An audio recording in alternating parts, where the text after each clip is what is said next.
Yes, guys, this is Rio Meets, presented to you by Qatar Airways. We have a Champions League winner on this week, Mr. Jorginho from Arsenal, formerly of Chelsea. And you know what? It wasn't the easiest of interviews walking in because we had a bit of friction. I've had a lot to say about Jorginho as a football player over the years, and he wasn't shy in coming forward and hitting me where it hurts as a response when he laid down some trophies. So it was a great interview, really good guy. And we shook hands at the end, so make sure you stay tuned and watch this.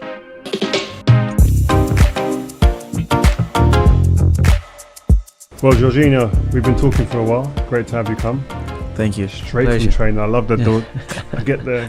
It was good, man. So, do you know what? Let's take it a bit further back, because there's a lot about you I don't think a lot of people even know about. Mm-hmm. Like, you're a well-travelled man. You've done a lot of travelling in your life, lived in different various countries. You were 15. And you moved from Brazil to Italy. Yeah. What is that like for a young boy? It was tough because at the end of the day I came across the world basically without my family, without my parents, and just myself with the dream, you know. And moving all the way without speaking the language, and it was tough. Living in a monastery, with other kids from the academy as well. It was like one room with 3 bunk beds, and we used to earn €20 per week. Wow. Yeah, to spend shampoo or whatever you needed, like for basic stuff basically. Yeah. You know, when you come from background like that, you just see the light at the end of the tunnel. You know, I need to make it. Yeah, I need to make it. That's my opportunity. I can't miss this one. What age did you go, I'm going to be a pro? It was when I moved from Brazil to Italy. I knew that was still a long way to go. 15 years old. Yeah, because before that, when I was in Brazil, when I was playing in my hometown, I was selected with other kids to go to this academy, and I stayed 2 years in this academy, and then I was picked again from the agents and the coach to go straight to Italy with these kids as well. And in that moment I was like, okay, this is happening now. It's a big opportunity for me, and this is the way that I can make it. What is your style? Is it more Brazilian or Italian? I can see both of it, because as I started learning the tactics and stuff like that, the European style, so young, that's kind of my vein of learning the game, and I love it. But the technique is still there, you know, because I was playing on the beach with my mom, and I learned so much. So I think it's a good mix. Nice mix. It enabled you to become successful, so it obviously worked. Yeah. Let's move on to Arsenal, because we've got a lot of Arsenal fans behind the cameras here. Who watch the show, who have been sweating, waiting for you to come in. Yeah? And I've been doing a little bit of research at your club at Arsenal. People might not realise, but everyone I speak to at Arsenal say you've got a huge voice in and around the training ground. Like, how has that come about? Has that always been you? Been loud? Been a big voice? Or I think so. Yeah. Yeah, that's a little bit of who I am. You know, I really love joking with people, and it's just how my personality is, and I'm the first one to be there for you if you need anything. So I come in, I feel so welcome. At the beginning surprised me a little bit, because you know they moved from Chelsea to Arsenal, and I'm like, okay, I go like, let's see what's gonna happen.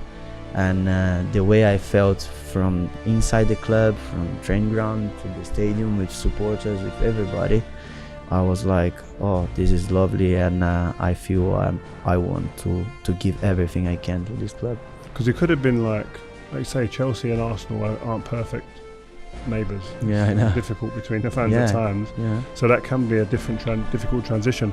Looking at you on the pitch and being a leader, how tactically aware are you during the game? And have you ever been in a game where you've gone, oh, we have to change this, forget what the manager said? No, Arsenal, no. Because the way we prepare the games is very detailed, and everyone is so aware of what we need to do.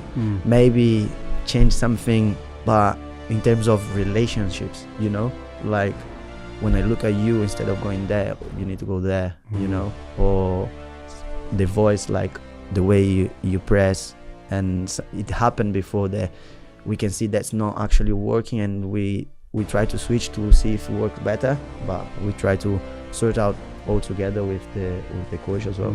Because I see you when I'm at the games live as well, I see you on the touchline. I see you shouting onto the pitch sometimes, tactically or motivating.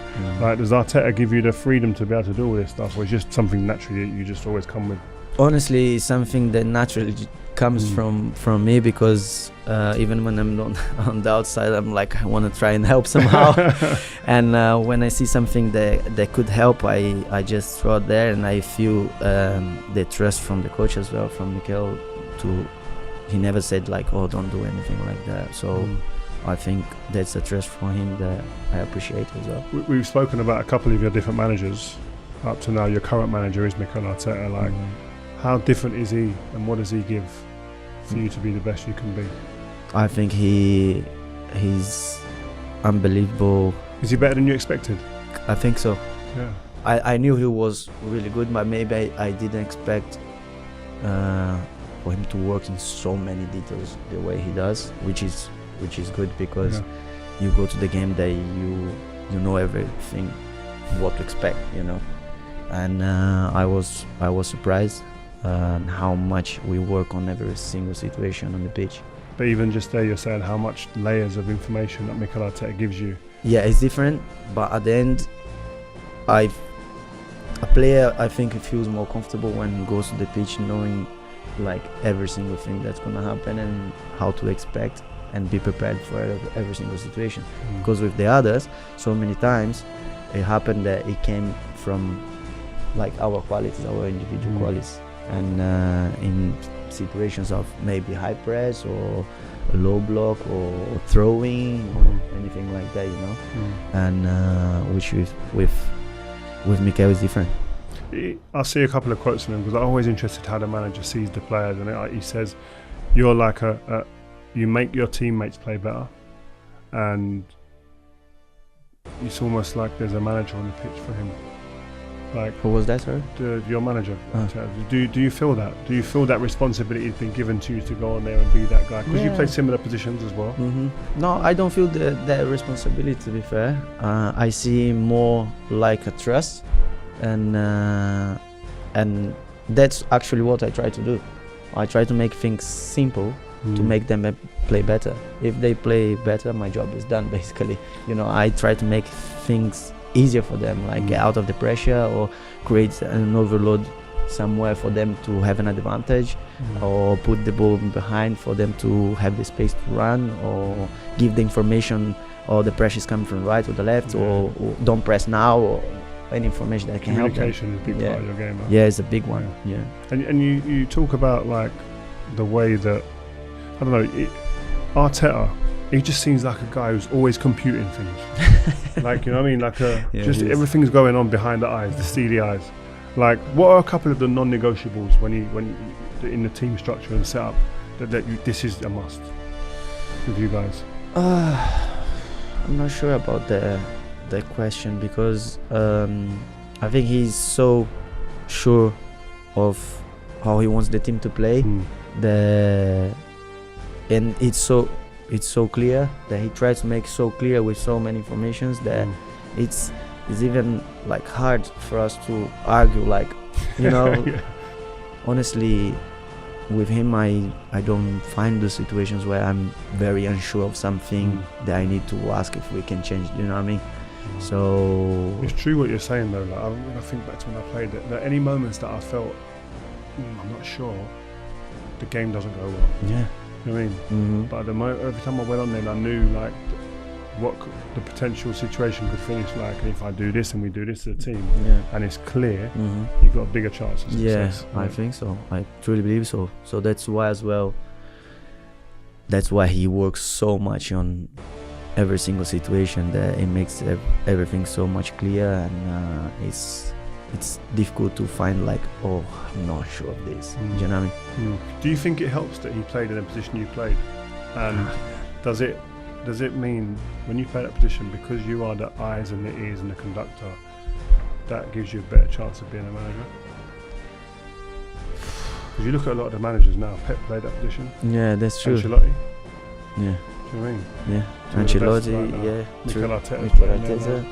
Thiago Motta, Thiago Motta, Xavi Xabi Alonso. Yeah, it's true. I hope so. I hope that maybe can help me somehow in the future. It's mad that though, isn't it? Yeah. Why is maybe this it's coincidence or maybe not. I don't know. I don't. Maybe being there, you need to know like everything about the game because you are kind of the ticking thing, you know. Like you were the one connected with the up front, you were the one connected with the back, and naturally you're just maybe more aware of the actual game, and maybe that helps you in the future or whatever. I don't know. Can a great player succeed in a team that isn't built perfectly for them? Do you think it goes against the player when they have to go there in a system that doesn't? Definitely, for sure, because it's the same. Like for me, I'm not the most physical one, and if you put me to play like long balls, fight for the second ball, and open space to run man to man, how I'm gonna play? Yeah. Like it's not gonna work for me, and I'll be in a really, really hard situation because then you put me in a context that the team wants to play to have control of the game, compactness, and then the best of me is gonna come out, you know. So I think the context is really, really important. Who else do you admire in that position? In the position you In the play, six? you look around the world now and you go, okay, these Now these or top, before? Right now. Right Who now? would you go? Rodri for sure. Rodri is being massive. What do you like about his game? He's very clever, you know, and he's very physical as well, which helps him. And he's always in the right moment. He doesn't like to put himself in trouble. He does the simple thing to help the team, and he's being quite efficient, like in the opposite box as well. Goals, big important goals. Important goals. So I think he's been like really, really good. Him, Kovac is being playing there. I like Kovac. Dek's not playing there anymore, but Dek's being massive there as well. Do you think Dek could be the answer there, like if eventually? Do you think that he could be one of the top players in that position? I think Dek has so much quality, and in other areas as well. Yeah, in other areas, but because then you see him playing on the number 8, and you see how much he runs and how much he gets the ball back in the high press of the pitch. That if you get the ball there, you are in front of the goal. And he arrives in the box, he has the goal, and he has the timing to get in the box. So I'm not sure. Like he's so good in both that I don't know if he's. I honestly, I was speaking the other week and like about that. Yeah, with friends like this. And I was like, I'm not sure what's like the best foot. He can do both easily. It's crazy because I mean, £100 million he went for. No one talks about the fee. That's testament to how well he must be doing at your place. What is the general feeling in the change room about Declan as a player? Because in England he's highly thought of. Yeah, for sure. For us as well. He's massive, and how much he's been doing is crazy, you know. And he has no problems or whatever happens, he's always there for the team, and or paying here, paying there, it doesn't matter. He goes again, and how much he gives himself, it's unbelievable. He's being real for us. What's he like around the change room? He seems like quite a good guy, connecting people as well. Yeah, he's a good lad. Yeah, good fun.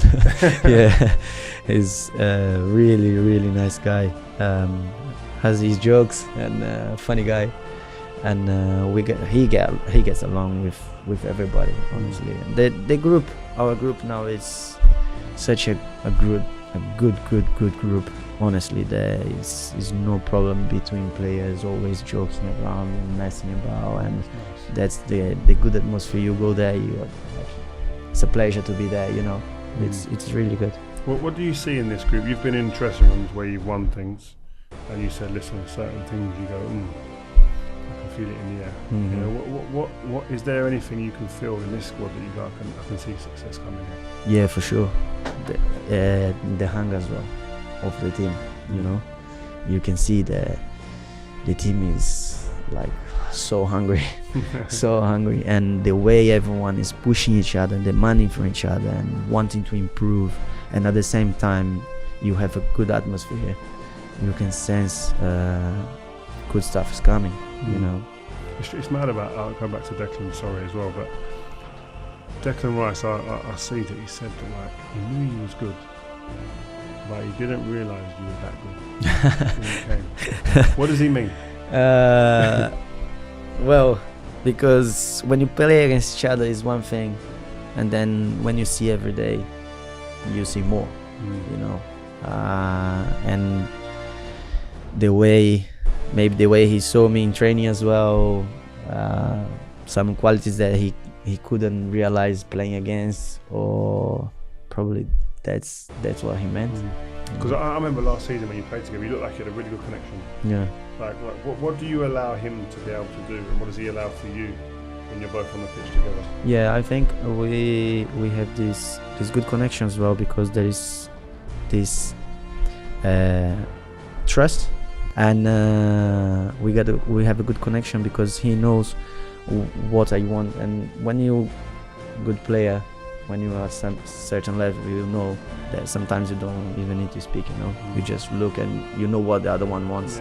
And yeah, it's true, isn't it? Yeah, it's true, definitely. And we have this thing that we get each other. You know, sometimes something goes wrong and they're like, and the next one is different already. You don't even say. You don't anything. want to disappoint your teammate. Yeah. You want to look after them. Yeah, for sure. Yeah. And we are really supportive. As well. You mentioned that word, trust.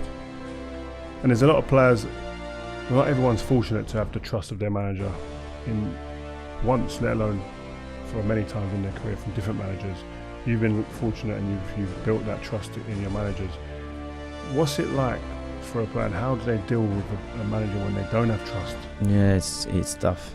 You need to find somewhere else, because I believe that... Find somewhere else? Yeah, somewhere else. Because I think even yourself, you know, because that's how you can get the best out of you. Because if you don't have that feeling, if you feel so uncomfortable, if you feel you can't do things, and that feeling it's not gonna work out for you, I don't believe. So that's why I used a lot this word, and I think it's important thing. I always thought that it didn't happen often. I was lucky, a bit like yourself, but if I thought a manager doubted anything in my game and I'd done something around it in the game, I would always think, what's he thinking? Yeah. What's he thinking? Do you know what I mean, isn't it? It's true. You're saying true. Similar like that. Yeah, it's normal. It's human, I think. Yeah, you think, oh, and then he's the one who's making the call for you to be on the pitch or not. So. Oh, he goes like this. Sub. I can see inside the way you speak. I think there's management coming, or aspirations to be a manager at some point. Yeah, it's crazy because my whole life, not just now, but my whole life, I've always been like very vocal like that, and trying to help and manipulate like a lot. Maybe pundit then. What's that? Maybe. Same as me. Maybe. And like my family, my friends were like, "Oh, you're gonna be a coach in the future." Since I was 18, they were like, "Oh, no, you're gonna be a coach." And I was like, nah, because you know, being a coach takes a lot of your time. Yeah, it's hard. Being a player already with the family, you struggle like important dates and stuff like that. And then I'm thinking, I don't want that afterwards now. So I always want to be involved in football, of course. And then I was like, nah, that's not gonna be for me. Then I come to Arsenal, and they're like, oh, there's the opportunity to do your budgets, coaching. We wanna do it. Then I was like, you know what? I love it. Love football. I'm gonna do it just to have it. You never know. Then I did the first training session. I was like, oh no. You fell in love? Oh, I fell in love. I was like, oh, no way. So now you're hooked? And now I'm Kind of, yeah. Yeah, is it? Oh, so you're training with like the young academy players and stuff? Yeah, I'm doing the budgets. Whoa, imagine what that's like when you see you're just going for training and then Jorginho walks in with his clipboard and pen. That's what's happening. What age group were you working with? 12, 14 and 16. Wow. Yeah, nice. So what aspects of it do you like most? Taking the sessions or preparing or? Yeah, to create the sessions I'm struggling at the moment. Yeah? Yeah. But when the session is going, when I'm on the pitch, that's my thing. That's what I like it, yeah. The connection with the players. Yeah, the connection with them and giving the information, trying to make them better, you know, and honestly see their qualities as well.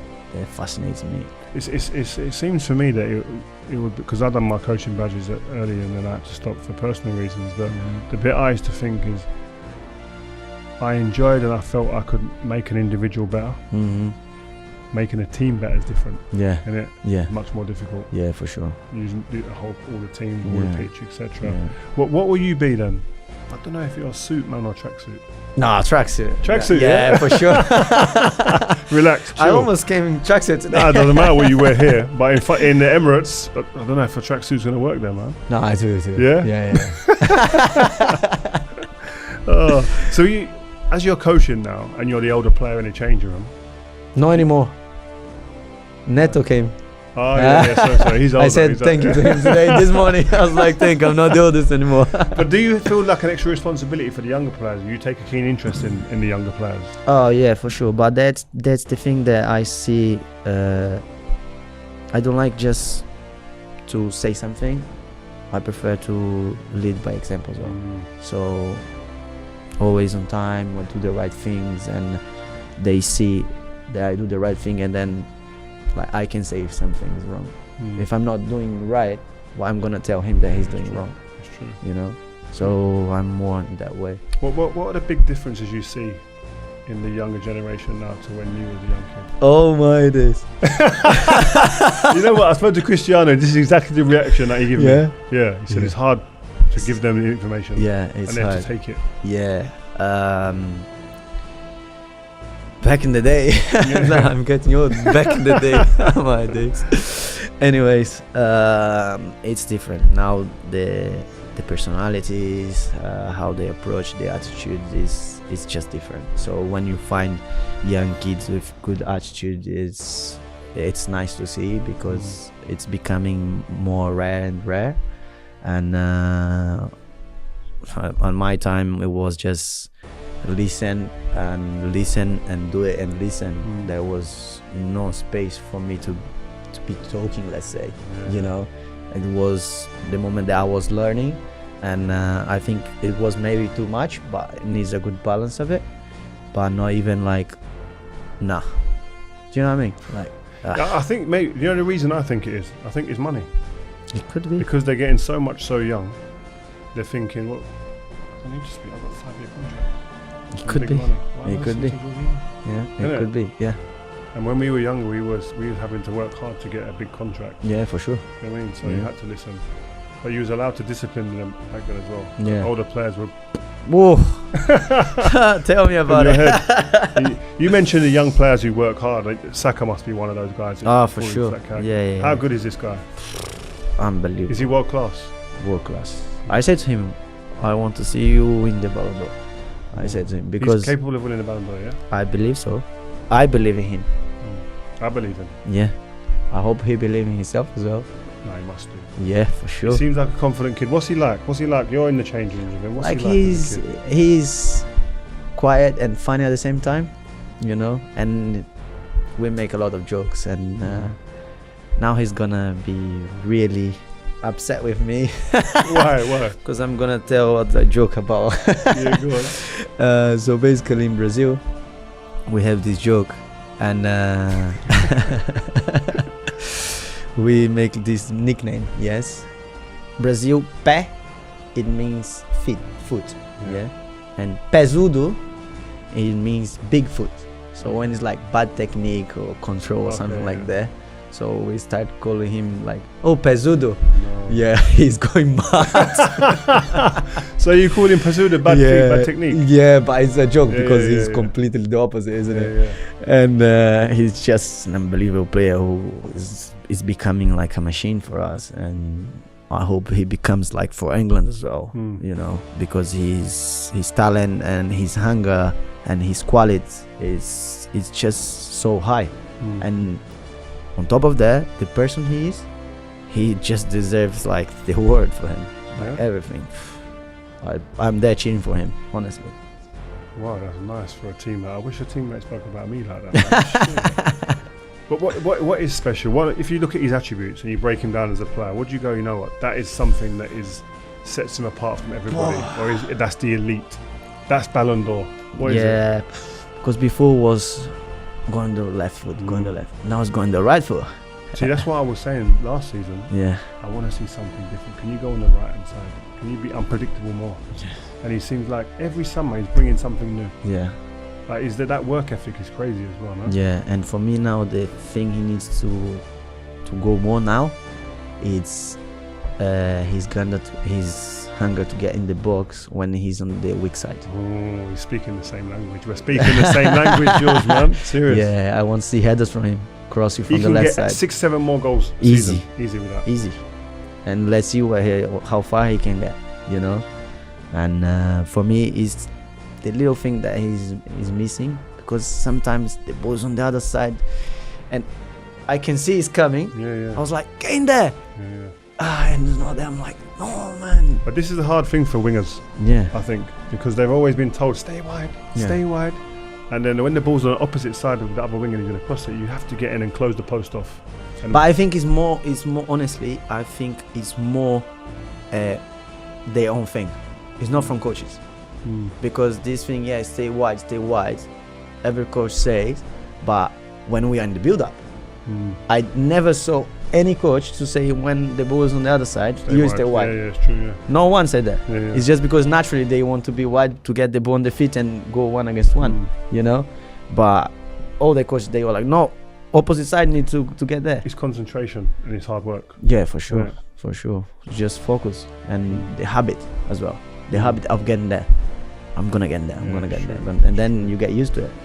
Are you in the camp where you look at your squad and go? Could you look at all the Arsenal fans? They're always the first thing they say, we haven't got number 9. Do you think like that as players? I'm sure I can't see you guys think like that. Nah. I spoke to Declan about Kai Havertz. He surprised me, I'll be honest. And the way he spoke about Kai, I was like, whoa, these guys don't need a number 9. Yeah, it's crazy because he's just an unbelievable player. At the beginning, when people was hammering him, I was like, these people, what are they talking about? Do you want to come out and protect him? And Yes. Hey, listen, guys. Yes. You've got to come on the show next time and just say, listen, I need to say something. Okay, next time I will show up there. Because I can be very straight as well. Like, oh my days, I was like, is this really happening? I can't believe it. Wow. I was like, oh my days. And then actually I went to Kai a few times and I was like, Kai, don't listen. Like, forget about it. Like, you know what, you can do it. Like, this is crazy. And how much he helps the team, the way he plays.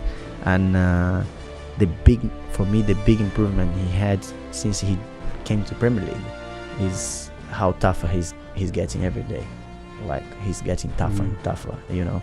And now he's at the place that is unbelievable. The confidence he has, the confidence that he gives to the team as well. And he's so clever. He puts his body always in the best positions. He always gives a solution, and he finds solutions in situations that you don't believe he's gonna come out of. Or he's a bowler. He's like a big one. Can you talked about toughness? Can you make someone tougher, or do they have to have that in them already? I think you can become by learning, like experiencing.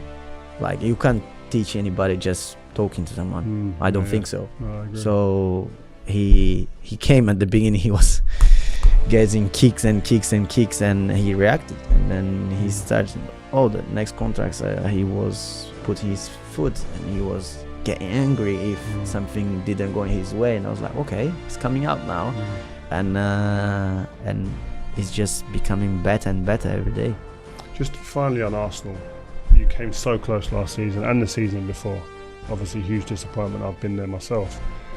What's that little ingredient gonna be to get you to that next post of lifting the trophy? I think consistency, because we lost a few points that we cannot, and that's the difference for me. That you go whatever you go, and especially with teams that you need to win, and you have to win those games. You can't draw or you can't lose. You cannot do it. Some games you know what I mean, like you cannot. And it happened to us, unfortunately. So I think the consistency of I'm gonna win, and then it can happen here and there, and especially in the big games, But when you let these games that you must win and you don't, for me that's the difference. Is that where your experience comes in, where you go to grounds where people expect you to win, or teams come to the Emirates where people go, it's easy one, you get people, where you think to yourself, I've got to go round guys today on it? Yeah, for sure. For sure, because it happened before as well, when I didn't do it and we didn't win. Okay. And then I felt even worse. I was like, oh. And then the feeling of I regret something, I don't like it. Like, I really don't like it. Like, I regret why I didn't do that. It plays your mind. No, it plays. There's a lot of similarities, the ways. I remember when I played like that, and I had to always say similar things to certain people to get the best out of them, also to keep me on my toes as well, and concentrated. Your manager, lastly, I saw something he mentioned in pre-season about pickpockets. Yeah. Is this true? It's crazy though. It's a crazy thing, no? Yeah, it is. But this is him. Not gonna add anything more. I'm not gonna give you this. This is a man who knows his boundaries. He knows where he's got to go. What does it feel like being kind of the manager's almost kind of eyes and ears? You become almost like the face of Sarri ball because he brings his style and tactical kind of project to Chelsea. I think it's a bit tricky, because it's true. It's true because then I never went for a meal with Sarri, for example. Everyone thinks like, oh, he's his son. Yeah, I thought you was living in his house maybe or together, no. Shopping and that. Absolutely not. So you need to be careful the way you are, like even the changing room and the way you are, and everyone who gets to know me knows that I'm really transparent, and all I want is the best for the team. So I'm there just to help everyone out, and at the beginning it's like, is a little bit like this, and then it's up to you how you're gonna react to that, and you're gonna let them in to you, and who let them know who you actually are, or you're gonna close yourself, and then it's gonna be even harder. So I was just myself. So when you do go there and Sarri says, listen man, I want you to come to my project in Chelsea. He didn't come here once. No way. Yeah. So how do you end up there then? You was a manager in Napoli. He didn't come here once. He goes to Chelsea and calls you to come. No, he didn't come here. So how'd you get there? It was from he never direct called me. Wow. He didn't. Every time I went to a new club, I spoke to the manager and said, listen, how are we going to play? Where do I fit in? What's my role? You didn't have that conversation? No. Bro. How did you make that move then? No, I knew he wanted so much for me to come, and we had this connection that many times we didn't even need to speak, but we know what to expect from each other, and I knew what was happening, and he didn't feel that he needed to call me or something. I don't know. Did he not speak to you when you even got there to say, listen, obviously you have a start of playing, I need to get across to the team, I need you to help me? Oh yeah. When we got there, yes, and then we have the conversation, and then he was like, I want you to come because you are in the middle there and you take everything. I need you to help me out here. So that was afterwards. Yeah. It's because it's important. I mean, the position you play is so important for that as well. To play through you and get the team playing. Did you feel much pressure being the manager, signing from each club before in that situation? The pressure is there, isn't it? The pressure is there, but it's important like how you handle it, because I always in this let's say tricky situations, I always try to find the motivation from it, you know, and not try to like kind of hide myself or suffer it. You know your potential, you know what you can do, and you know how much you can add to the team, and you just leave the noise out there, and you do your best to help your teammates, the team, the club, and the manager. You talk about pressure there, like for young people that are going to be watching, pressure is part of the game. Yeah, for sure. But how do you deal with those moments when people are saying you shouldn't be in the team maybe, or people are saying, or your club is, the form has dropped a little bit, or your personal confidence has gone down? How do you deal with that type of pressure to keep yourself motivated? Yeah, I think these days, especially with social media, you know, it's something quite big, I believe, and I truly believe that you need to keep that out because if you go in there, you're just gonna drive your mind crazy. And it's how much you actually believe in yourself, and I know how much I can impact and add to the team. It brings me on to one of the another point that I had. 2019, a quote from me. I remember that. Do you remember the quote? Yeah. I knew you remembered. I knew it. Right. How I know that you remembered is because when you won the Player of the Year, European Player of the Year, a little video and montage was made up, and you posted it. And it had my quotes in the actual, in the post. And I was like, wow, this guy remembers from then what I was saying. How did it make you feel? I said something along the lines of, he plays around 2,000 passes a game, no assists, he can't run, so he doesn't give anything defensively, and he doesn't do anything at the other end of the pitch. I can add context to that, but how does it, when you hear something or read something like that, especially out of context, how does that make you feel? No, it makes you feel not good. Yeah, that touched me. I need to be honest, you know, because you have such a big impact, like on people what they're listening. And then I reflect, because I'm really demanding on myself, and I'm like, is that really happening? So I go through stats and I go to see what's actually happening. And honestly, I don't believe that what's happening, because yes, I'm not the most physical one, and I know that, and I don't rely on that. Because if I'm going to rely on that, I wouldn't be here for sure. So I do add defensively in other ways, maybe not in the contrast or something like that, or when it's an open play and I need to run 7 yards behind someone. I'm not. I'm not. So I do my a lot for the team. Bring them compact and directing where to go, where the pressure needs to go, when the pressure needs to go. So it's something that is not in the statistics, but who is inside there, they know. You know, and I know because I can feel it when I talk to the teammates, and you can feel the trust from them when you talk, you know. And then I went to see on the other part of the pitch as well. I was like, let me see. This is because this is touching me. Like my technique, and like, you know, I'm like, my Brazilian side. I was like, no, this is not good. I was like, no, this is not happening.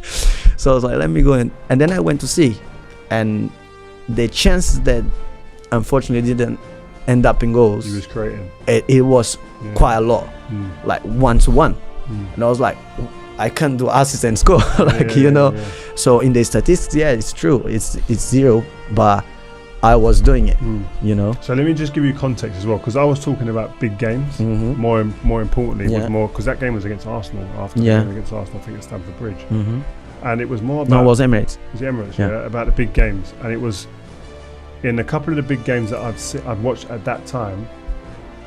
The team wasn't playing to suit your style, in my opinion, in terms of big spaces. And so your physicality gets highlighted then for the inadequacies that you might have. And that's where I saw it in that. And obviously he wasn't playing high enough up the pitch in those big games to create the chances to be converted, etc. So that's where my quotes came from. Yeah.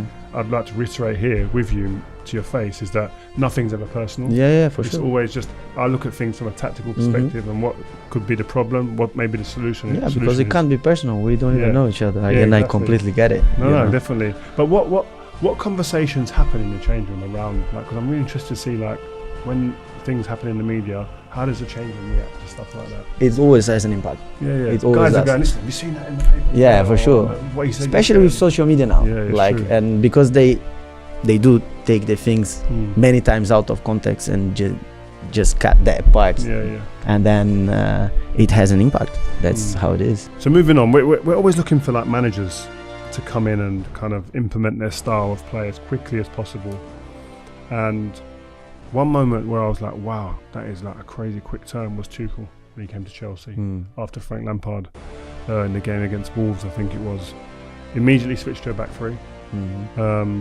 And everyone was watching could see like, wow, this is an absolutely different style. How was he able to kind of get the team on board to understand those tactics and to see it so quickly?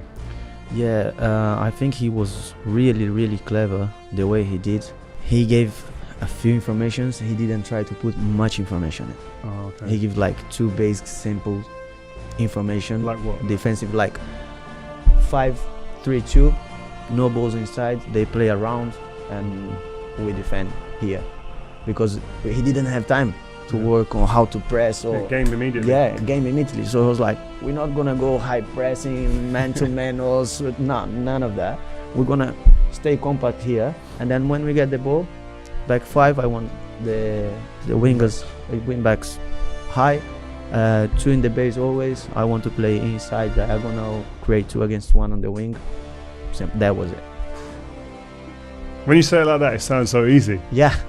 He made it easy for us, because then he was trusting our qualities. Okay. You know, he was like, you are big players, don't lose the ball here Yeah. on the build up, and create these 2 against 1, finish opposite side. That's it. What about in terms of you personally? Was there anything he said specifically to you that you go, okay, that was a nice tweak that helped me? Yeah, no, the only thing that he was mad about it, that he was pushing so much with me, N'Golo and Kovacic, it was he want this ball to get in the pocket. He was like, I want this ball diagonal to the pocket. Like, I want, and your Into body, the 8 and 10. Yeah, like, because we were 3-2, and then he want this ball inside, and this ball need to finish in the opposite pocket. Like, that was his target. Like, his first information was like, I want this ball in the pocket, because once we're gonna have 5 players up front, and we need to create an overload there. And once we create that overload, and it's your quality to create that overload. You're the one who can find that. Like me and Kova or N'Golo, like whoever in that position. And he had a solid back three as well with Rudiger, Thiago and Aspi. So it was, he just put the structure of the team with our qualities and our characters, I think in the best way he could, because then he had Marcos Alonso, who in a back 5 is one of the best out there, Reece James, and he had 3 tough players at the back. He created this solid 5 at the back, and then 2 players who he could rely on, like getting the ball in those new pockets that he wanted. But was Tuchel the best manager to get the best out of Jorginho as a player? Oh, it's a tough one. It's a tough one, but if he's not the best one, he's up there. Like, yeah, but could be. But why though? What's he unlocked in you though that's different? I don't know. I think I created, like, we create this big connection personally as well. Oh, okay. Wow. Yeah. He was unbelievable, like so good in terms of. Dinner with him, like, sorry, or not? No. We could have been. I'll tell you after. But yeah, we had a great connection, and I think he just felt so comfortable, and his trust as well. We were so direct as well on when something was wrong, we just pick up with no problem. Yeah, tell me about that, because I always look at it, maybe in my generation we used to see more direct if there was a problem, argue, but after the problem. How would he be so direct and it would be fine? He could be direct even with a joke. He's really good with that as well, you know, making a joke for you to think afterwards. So he knows when to be hard and when to make a joke or when to make a joking or joking, you know. So I think he's really good on that. So the Champions League, was that like, what was the feeling? I've been fortunate to be there, but like for you, in a season where at the beginning you didn't, and halfway through probably didn't expect. No, I didn't. Yeah. That's the crazy part, because like for 6 months was quite tough for me personally, and then boom, and everything changes, and in the next 6 months you end up winning the Champions League, but then you don't even have time to even think and realize what's going on, because go to Euro and then boom, Euro. You win that as well. It was a greedy summer. That was not bad. Let's just stay there while we're there. Winning the Euros, and so the Champions League, you win that, which is like a surreal moment for you guys. Yeah, unbelievable. Unexpected. And then you go to the Euros again. Are you expecting? You can't be expecting to win. No. We go to the Euros like knowing that we are a good team, that we are like a good group, but we go like, let's see what's gonna happen, you know, and we win 3-0, 2-0 I think, or something like this. You're like, okay, hold on, and then I can feel something like in the air, and then someone as a joke starts saying, something is in there, something is in there, as a joke. And then one of the staff? No, one of the players. Ooh. And then 2 players start saying, you know, same music on, and like, something is in there, something. And then next game we it's crazy. It was something magical there. What was the difference? What did this manager pull out of you compared to other managers? Mancini? Yeah. Mancini, again, he was such a good manager in terms of managing the team, like managing the players, the way he'd speak, when, how, he was super good. And then he gave the same simple basic stuff that he wanted, and he pushing on that, like just for that. It was quite similar as well with Tuchel. Okay. Yeah, because he wanted to create the back 3 with 2 in the base and the 5 players up front. So for me it was some advantage in that, because I was playing those 6 months in that way already, and small distances between players. Yeah. And then he suited the quality of the players in that situation as well, because he put Insigne in the pocket, and then he gave freedom to Marco Verratti, and he put me there in the base. He gave freedom to Barella to run box to box, which is the best. Beast. And Chiesa on the right wing. Yeah, it was like, you do that one and go for it. So he was, I think, as well, really clever the way he did, and then the way he was with us, really chill, the way he was, it was really good. A little bit more light-hearted. I think I want to ask you about your penalty technique. Where the hell did that come from? That's mad. That's, people sometimes they don't believe me, but I tell them anyway. It started as a joke in a training ground. I was in Naples, and me and Enrique, ex-player, defender, Brazilian, we used to stay on the pitch after training, you know, crossbar, messing about. Yeah. And we went to do penalties. So he'd be the keeper, and then I'd be the keeper, you know, 3 each.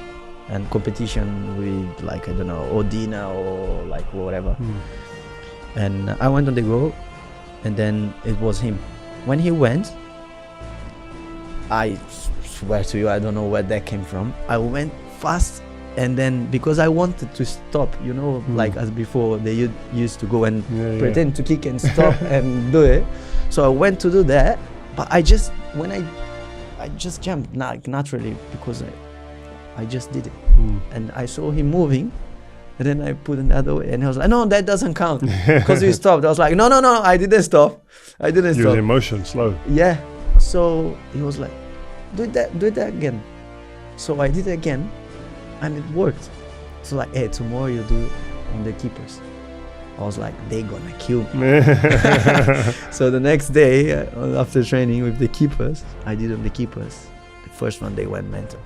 They were like, you're never gonna do that in the game. You're never gonna do that. Like, I swear to you, you're never gonna do it. You're not brave enough to do that, blah, blah, blah, blah. I was like, okay, go on then. You need to save this. You need to save this. And then as a joke, they didn't save it. And then the keepers, they were like, okay, that works. You have to do on the game. They started telling you to do Yeah. it. Oh, wow. And they were like, no, you have to do on the game. That's gonna work out so well because it's impossible.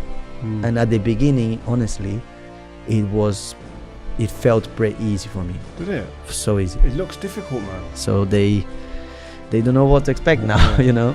Just before you go, last thing, you love musicals, I do. and it's one of the things that you're really crazy about. Yeah, I love it. How did that happen? What are you into? No, I love music anyway, and then I love movies, and I love but theater, I'd never been before I came to England. Oh wow. So then I went to the theater to watch Lion King the first time, and I couldn't speak English yet. Oh. But I was like a kid. I was like, wow, this is unbelievable. So it's kind of mix of music that I love with the history behind, like movies and stuff, and it's something that I find like so fascinating. I actually want to try and go like in the backstage to see how it works and I'll stuff help like you. that. My two twin sisters, they're dancers. Oh really? Yeah, one of them is in Shrek. No way. I swear. I went the other day and We were about to try and find Shrek now to go, actually. I'll sort you out, man. Yeah? Yeah, for coming, I'll give you some tickets. Okay, My other good. sister. No, but I don't want no more tickets. I want to go backstage to see. No, like, I'll get you. No Okay, problem, okay. Yeah? I'll get you the VIP. Yeah. Okay. But no, my sisters, they go all over Europe. All over the world actually. Shrek. She's in Hamilton, the other one as well. There's another production called Hamilton, which is a big one. So yeah, listen, heard I'll of hook you up, man. Yeah, That's so good because I see like everything happening so fast, and I'm like, wow, that's unbelievable. No, it's crazy. I was there a couple of days ago. I was like, it's emotional, man. Yeah. Seriously. You feel it? Yeah, especially because it's my sisters as well. I'm like, I'm proud. Yeah. It's such Nice. a big thing. Yeah. Making so many people happy. Yeah.